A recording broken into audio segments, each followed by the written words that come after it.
করেছিলাম চেষ্টা, জেগেছিলাম রাত। আসলে আমি গরিব, এটাই আমার অপরাধ।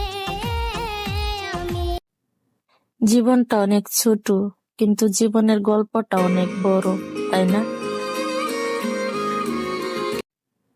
জীবনে এমন কাউকে পেলাম না যে আমাকে আমার মতো বুঝবে, যে এত কষ্ট কিসের তোমার, আমি তো আছি। এখন আর কারো প্রতি দয়া মায়া নাই, কারণ আমি স্বার্থপর হয়ে গেছি। আমার থেকে নিজেকে দূরে রাখো, তাহলে নিজেকে ভালো রাখতে পারবো। কখনো ভেবো না আমি তোমাকে ভুলে যাব।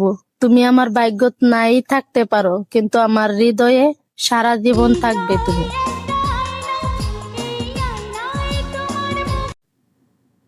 ভালো একটা বন্ধু পাইলে প্রেম করার কি দরকার? প্রেম তো সবসময় কাঁদায়, আর বন্ধুত্ব সবসময় হাসায়। তোরা কেমন আছিস, আছিস কত দূরে।